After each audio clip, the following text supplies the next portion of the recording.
So originally the plan for Survivor Series was to do Team Pacitti versus Team Tweddell. However, I've been under the weather this week, nothing to worry about, feeling a lot better now, but it does mean that I've fallen behind on a lot of the not making knob jokes on camera stuff that I've got to do with regard to the day-to-day running of the business. As Cultaholic and Triple Jump have grown with your support, it's become increasingly difficult for me to stay on top of this time-sensitive business stuff, so I'm going to be handing over the predictions, reactions and punishments to Tom and Ross moving forward. I'm sure you'll all agree how great Tom has been for Cultaholic, and I've been doing this for 4 years now. I think it's time for somebody else to have a go at putting dead fish on their head. Once again, thank you for your continued support of Cultaholic. It means the world to all of us. I will now leave you in the more than capable hands of your Cultaholic heavyweight champion Ross and the more than capable but very small hands of Tom Campbell. Cheers. They're not even that small. Like, that's a reasonably sized golf ball that I'm holding now. My hands don't look that small. Just saying. Hello, I'm Ross Tweddell from Cultaholic. This is Tom Campbell, and welcome to our Survivor Series 2019 predictions. Are you ready for the battle for brand supremacy that nobody really cares about? You know, I'm ready. What I'm ready to have that again. This history repeating, mate. Last time we were here, it was me subbing in for Adam, taking the helm. Your boy is coming for that I'm again. never going to Vegas again. That was the biggest mistake of my life. Anyway, as we all know with these predictions competitions, the loser must face a punishment. There's 3 options this month, the first of which is being tarred and feathered, just like Harry off of the Home Alone. Oh, that'll be delightful. That's going to be quite a thing. The second one, since it's Thanksgiving over in the Americas next week, is taking many, many, many pumpkin pies to the face. Are you looking forward to that, Tom? Not the first time you've had something blotted on your face, is it? Well, that's not for me to say until the court hearing comes up. And of course, with the Cultaholic tradition being the thing that it is, the third option is Survivor Series chops. You can vote for those options at patreon.com/Cultaholic. Let's get cracking with our predictions knacking. The first match will be for the NXT Championship. First time the NXT title's been defended on a WWE Survivor Series pay-per-view event spectacular. And it's Adam Cole facing the winner of the triple threat match between Pete Dunne, Killian Dane and Damian Priest the night before on War Games. Who have you got and why, Ross? Well, I believe that Peter Dunne, as Kyle O'Reilly likes to say, he will win the match at War Games! Oh. War Games! War Games! War Games! And he will go on and then lose to Adam Cole, baby. There was a little part in my mind thinking, after what Adam Cole did on Raw and SmackDown a couple of weeks ago, that maybe, just maybe, Cole would be coming up to the main roster, or coming sideways to the main roster. Coming sideways, we'll be now. Anyway, I don't think... I can't see Adam Cole leaving NXT. I think the title will stay with him for a little bit longer. You want to make the Undisputed Era feel like a bloody big thing, don't you, on Sunday? You really You don't want to just bury NXT like they did do at NXT UK on Raw a couple of weeks ago. Is it Flash Gordon or is it Flash Morgan? Oh, that made Load me of so nonsense. sad. Who are you picking, Tom? I am going to go with Adam Cole on this one to retain. I think it's going to be Pete Dunne who wins the triple threat. So we're going to get a belter between West Midlands boy Pete Dunne and Adam Cole. I like to hurt people.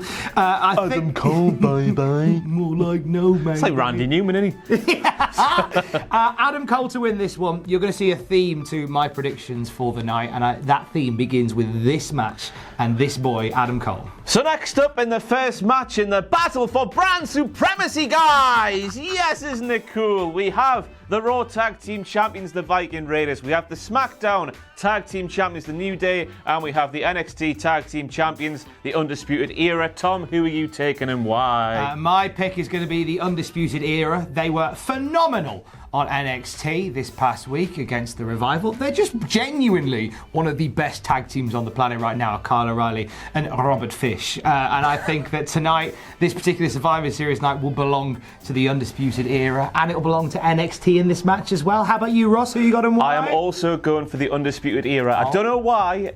Everyone seems to think the Viking Raiders are going to win, but that defeat to the OC in the best tag team of the World Cup for Tag Teams World Cup thing has really hampered my outlook on them, and I just don't have any faith in them anymore. I don't trust them. So I can just see a situation where New Day and Vikings are going back and forth, and then in swoops Kyle or in swoops Bobby, nick the win, run away, thank everybody later. I can see how something like that happening, maybe. Yeah, it's going to be some shenanigans. Yeah, but We like a bit of We shenanigans. like shenanigans. We like shenanigans. Bit of sexy shenanigans. The battle for brand supremacy continues. It is the Raw Women's Champion Becky Lynch taking on the SmackDown Women's Champion Bayley and the NXT Women's Champion Shayna Baszler. Ross, who you got? Why? Much in the same vein as the Undisputed Era swooping in to nick one, I think this one is all going to be about Becky and Shayna. And in will swoop Bayley, and Bayley will nick the win for SmackDown. Bayley does feel like she's been a bit of an afterthought. She does. We had the promo on Raw, the fantastic promo at that, between Becky and Shayna. The names are hard to get right, aren't they? Anyway, but I think, I really like Bayley, like sort of in the Eddie Guerrero WCW mold. She said in an interview, I really like that kind of heel who just looks like he doesn't want to be there and hates his job and hates the people and hates everything. She just looks like she can't be arsed. But she will be arsed on Sunday because she'll nick a win for the Smackity Down. Who are you taking? I'm going Shayna Baszler on this one. I think the NXT Women's Champion, and I have this feeling that I don't think Bayley's gonna. I think it seems obvious that Bayley would play fall. I don't know whether there is something in Shayna Baszler pinning Becky Lynch to set up. I don't think it would hurt Becky Lynch to be pinned by Shayna at this point. I think it would maybe lead to Shayna Baszler coming up to the sideways. No, it's up. That was my thinking as well. I think coming out of this, I think maybe a WrestleMania match or maybe a Royal Rumble match is going to be Becky versus Shayna. Yeah, I want to see that. That's money. And I think a great way to start that is to have Shayna Baszler win the brand supremacy triple threat between those crazy cats. The battle for brand supremacy continues, Michael Cole, as we have United States Champion AJ Styles, Intercontinental Champion Shinsuke Nakamura. I know, I forgot he was the champion as well. And we also have North American Champion from the NXT, Mr. Roddy Strong. Who are you taking and why? I'm going to go for this. Roderick Strong. You may see a pattern emerge of mine. Roderick Strong, the North American Champion, I reckon is going to score a big pin over AJ Styles. I think they've already teased that is large. Undisputed Era OC feud already. That's kind of in the waters already. I like it, and I like the idea that I get very similar to how you booked the women's triple threat match. Nakamura and Styles recapping old times, Rochambeau's all round, and then have Roddy come in and steal a win over AJ. I don't think it'll be clean as a whistle, but I think that might be how it goes. I think Roddy either way. Who you got and why, Ross? My heart was singing Shinsuke Nakamura's name because I want to see Shinsuke Nakamura in a way more prominent role with Sami Zayn, because Sami Zayn, for my money, is the best manager in WWE today. He's brilliant, is he not? Is that a big claim? Is that too big of a claim? The issue is, it's there's so few strong wrestling male managers at the very least. You know, you got like your Paul Heymans and that, but there's not many to choose from. Sammy's fantastic, been excellent. Yeah. He's been excellent. But my head is saying AJ Styles. I'm going with AJ Styles just because he is the best of all three. It's as simple as that. AJ Styles is the phenomenal one. He does all of the little things. He puts food on his table, his wife's table, his kids' tables. His house has got like 7 different tables. They all have a separate table in the Styles house. It's amazing. That's quite a nice thought. But we're not going to see the little heel swoops in the next one all night long, and I think this is going to be one of the exceptions. And AJ Styles, just in the grand scheme of WWE, is probably, the best out of those 3. So I'm going to go with the best winning the wrestling match because they are the best of all 3 men. Do you like also how all the mid-card titles are like Russian dolls and they fold into each other? The North American belt is part of the US, and then there's a US title, and the US belt is part of the greater world, goes into the Intercontinental title. They're just belts for the same thing, aren't they? They should just merge them like we said I said on Pitches. Oh. Watch the Pitches video, it's fantastic. There's a lot of Father Ted banter. Sam talks about meaty clackers. I talk about trying to stuff your clackers into somewhere. But AJ Styles will win. He picked Roddy Strong. Let's move on. 5 on 5 on 5. That's 15. Oh, it's a lot of people. 15 sweaty men. Men brand supremacy. Team Raw, which is Seth Rollins, Drew McIntyre, Ricochet, Just read them out. I'm going to have to read Just it. read them out. Seth Rollins, Drew McIntyre, Kevin Owens, Randy Orton and Ricochet versus Team SmackDown, Roman Reigns, Mustafa Ali, Braun Strowman, King Corbin and Shorty G, and Team NXT, which is TBA, OMG. Who you got and why? I have Team NXT in this one because who is the fifth man? Who is any of the mans? Well, Triple H said, I think this is right, he said in an interview this week that the fifth man for Team NXT will be revealed on the night. And I believe that will be a defection from Mr. Kevin Owens himself. And the shock and the surprise of that will catch everybody off guard because Kevin Owens didn't say no on Monday, did he? He just sort of stood there going like, huh? Before getting jumped by the Undisputed Era. Yeah, so maybe that riled him up the wrong way, but maybe he thought, oh God, Undisputed Era are good. I'll join them in some 5-on-5-on-5 action. And obviously with SmackDown, how can Roman Reigns and King Corbin coexist? That's never gonna work. They don't like each other. Corbin's taking the piss out of his nickname, and Roman doesn't like that for some reason. Don't mock me, I'm the big dog. I'm the big dog, but you're calling me the little dog, and I've got a little laugh and stuff. What a pathetic storyline. And then Team Raw, he was on Team Raw again. Why are they not going to win? Stephanie Rollins, Drew McIntyre, Kevin Owens, Randy. Well, Kev's gonna bugger off. Yeah, defect. Yeah, because Drew McIntyre tried to kill him on Raw. He did the AA, sorry, on the apron. He threw him off the apron to the barricade on the floor. He tried to. Kevin Owens is going to defect, and that's who's going to win. So who are you taking, Mike? I'm taking Team NXT as well. You bastard. I know. I think that the whole idea that they haven't announced their team is going to play into the strategy of it. They're going to go, hey, we haven't told you who's on ours yet, and yeah, we will see a defection, I believe. Do you think that? Sorry to cut you off. Do you reckon that War Games will put it into effect in this match? Because obviously, surely somebody from War Games is going to get involved here. Well, it'll have to. I think it's. The issue is that you're putting both these shows like one after the other. So basically everybody on the NXT roster is going to deck each other in a steel cage, and they're going to go, sorry about that. Anyway, should we be mates again and fight Raw and SmackDown? It's the battle for brand supremacy. It's the biggest thing ever. I need some big old hooks to suspend my disbelief on with that. But I think it's still going to be NXT. I think we are going to see somebody brand new. I also teased that on the picture video that maybe we'll see somebody from NXT get called up mid-match. Sideways. Maybe some swapping, some shenanigans. I think Kevin Owens seems to be the hot pick for somebody to go to the side, which is why it makes me think it won't be Kevin Owens. I hope, just a red herring. Yeah, I do like a shock like that, but this one just makes too much sense, doesn't it? What Triple H said on Raw was just true, wasn't it? Both in and out of kayfabe. So yeah, hopefully Kevin Owens goes. I'd like to see it. It won't be Triple H. Triple H is adamant that he doesn't want to be a part of this match. Neither should he. No. Nor Shawn Michaels. Get Bill Regal in there. Big Billy Regal. Never even thought of Big Bill Regal. What the hell's that quote? All the vigour and piss in my veins. All the venom in my being, I'm going to beat you, says Arrow. I don't know why he's from Yorkshire. He's aged about 30 years as well. So next up in the battle for brand supremacy, we have the 5-on-5-on-5 women's match, and we have Team Raw, which is Charlotte Flair, Natalya, Asuka, Kairi, and Sarah Logan. Remember her? Vaguely, yeah. When did that get announced? Anyway, and then we have Team SmackDown, which is Sasha Banks, Carmella, Dana Brooke, Lacey Evans, and Nikki Cross. And then Team NXT, which should be made up by a lot of War Games women. But again, it hasn't been announced. Who are you taking and why? Team NXT. I have predicted, and I am throwing down the gauntlet of a clean sweep for NXT on this night. I think this is safe, you know. You reckon? I'm feeling this is the only time I've ever felt confident in one of these predictions things. Wow.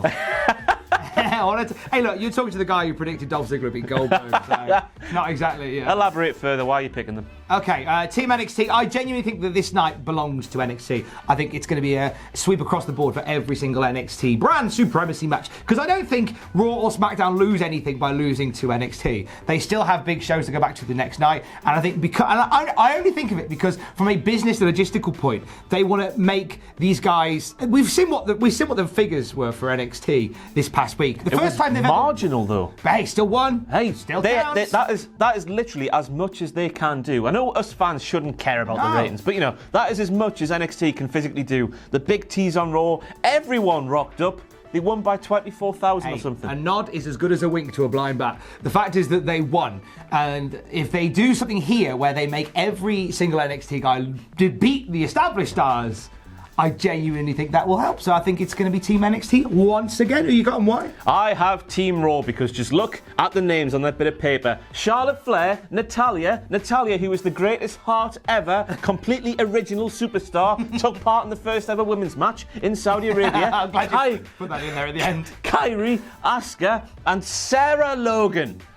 Forget about it. I feel sorry Soul for Survivor Logan. Because Sarah Logan is good, but she just hasn't been used for some reason, and she had a really conflicting backstory. She was either brought up on a potato farm with her uncle, she was either brought up in the mountains with the wolves. There was one other one which I can't remember. What if the potato farm was in the mountains and her dad was a wolf? Well, there we go. That's that explained then. But anyway, we look at the other teams and we have... Who do we have on Team SmackDown again? Sasha Banks, Carmella, Dana Brooke, Lacey Evans, Nikki Cross. I can't see that women. And then War Games will take effect on the women's team because it should. It should hamper them because it should. I don't know what... Well, no, you're right. You're right. In terms of storyline-wise, it should. They should all just fall. Because I know... Because for all intents and purposes, it looks like that Shayna Baszler and... Rhea Ripley will be on the NXT women's team. It certainly looks that way. So it's like they hate each other. They're on rival teams. Yeah. And then they go, okay, sorry about all that. Let's be friends. But they'll still win. They did conspire together to work together to get Bayley to run into that particular part of the crowd on SmackDown. Just realised I'm talking out my bum because Shayna Baszler is in the Triple Threat women's match. Anyway, we just look Either way, the NXT women's look at the teams as well. Charlotte Flair has an actual relationship with Natalya. They've tagged together, and that goes more than there's no one on SmackDown with a relationship together or anything like that. They're all just singles competitors. Team Raw. We'll spend too much time on that. The battle for actually, no, we're done with that now. It is the Universal Championship on the line as The Fiend defend his belt for the very first time against Daniel Bryan. Who you got and why, Ross? It is way too soon to take that thing off of The Fiend, so The Fiend will win. The Fiend will keep his title. I'm really intrigued to see how they do this because as fantastic as Daniel Bryan is, can he get that much offense in against The Fiend? And this mythical, supernatural thing, this being, whatever he is, can he get that much offense in? I'm interested to see how they play this because on one hand, you don't want to see a complete squash match against Daniel Bryan unless they want to use that to kick off a second yes movement like WrestleMania 20, whatever it was. I've gone blank in my head. What? WrestleMania 30? 30, 28. Well, 30 was the yes movement. Yeah, but when it kicked off with Sheamus at 28 with the 18 seconds. With you. So if Bray squashes Dan and then people are pissed off about that, we have his second yes movement kicking off. I just thought about that on the spot. That's quite good, that, isn't it? But yeah, the Fiend will win. Who are you taking? I'm going Daniel Bryan, but by disqualification. But officially, on the sheet of paper, it says Daniel Bryan. On the sheet of paper, your winner of the match will be Daniel Bryan. I think there's more story to tell in this story, and I think that they won't give us the decisive. Isn't it a funny one whenever you try and predict matches involving the Fiend, where it's almost like the alternate. Literally, he pins the guy, or they get disqualified. You can't fathom how the Fiend will lose at this point, which I quite like as a thing. But I think it'll all go very, very aggressive, and I think the Fiend will end up getting disqualified for something, and then Daniel Bryan will win by DQ. But that's the only way he'll win. He won't pin the Fiend, but I'm still going to say, put my name on the piece of paper, Daniel Bryan. Do you reckon get the big hammer out again? Oh, get your hammer out for the lads. I like the big hammer. No, not my hammer. Get your hammer out for the lads. Bray Wyatt's big hammer. Do you reckon that'll make an appearance? That's how we get DQ'd. Oh, that's quite nice. How's he getting DQ'd? Book it, Tom. Right, okay. Here's how he should get DQ'd. It should just be fighting on the outside, and it should be a crazy, wacky weapon that just wipes out Daniel Bryan. I thought maybe initially, like to sort of play off. But then I thought it'd make sense if it was a cage match. Remember that was when Daniel Bryan attacked Bray Wyatt in his first incarnation. I think it's just going to be a big wacky weapon, not necessarily the big hammer. I don't know whether they've gone cold on the big hammer, but a big wacky weapon. But I hope for all that's holy, it's not bathed in red light. It will be. Bring the house lights up for Christ's sake. It will be. It will be. They love the lighting. They're wrong. It's like watching through a virtual boy. Stop talking, they're just wrong. And finally, in a no-holds-barred match for the WWE Championship, we have Zeus taking on Hulk Hogan. Oh, yes! We don't actually. We have Brock Lesnar with Paul Heyman taking on Rey Mysterio. Mr. Ronald Mysterio, who are you taking on? It feels like it's going to be Brocky Doodah, isn't it? Yippee-doo-dah-dah, skippity-day. Brock wins, then he gets a big payday. Yeah, I think it'll be Rey Mysterio will fight from underneath. There'll be some involvement with Dominic, but it'll be Brock's day. I tell you, on the pitches, I said I want to see Rey Mysterio as our champion in 2019, and I still want to see it. But as I was sat there thinking of my predictions this morning, trying to picture Rey Mysterio lifting the title up high, I couldn't bring myself to go for him, so I'm going for Brock, even though I think the no-holds-barred thing has been brought in to open the door for a Cain Velasquez interference to set up Brock versus Kane 2, or maybe, just maybe, Brock versus Dominic when Dominic gets involved. I can't see that happening, but I do think that's why the stipulation's been brought in, just so somebody can help Rey and topple the odds a bit more in his favour. But I cannot see Brock losing it just yet, as much as I want him to. So in the immortal question of who you got and why, you're going with Brock as well? Brock Lesnar will retain. It'll be hard though, it'll be a tough wank for him. I don't know why I keep going with that sort of line. It'll be a tough wank for him. It's difficult to wank to. Not impossible. I think we're going to... many shenanigans will happen, but ultimately Brock Lesnar will retain. I don't know what else to say about that, because Brock has his best matches in recent years anyway against little men. AJ Styles, well, in relation to Rey Mysterio, the Giants, but AJ Styles, Daniel Bryan, Rey Mysterio, I think it's going to be a fantastic match. But yeah, Brock will win. So that is it for our Survivor Series 2019 predictions. A quick reminder that the 3 punishment options which you can vote for at patreon.com/cultaholic. First of all, the loser gets tiered and feathered. Second of all, many pumpkin pies to the face. And third of all, bloody Survivor Series chops. What are they, Tom? Oh, they are chops to the chest of a Survivor Series nature.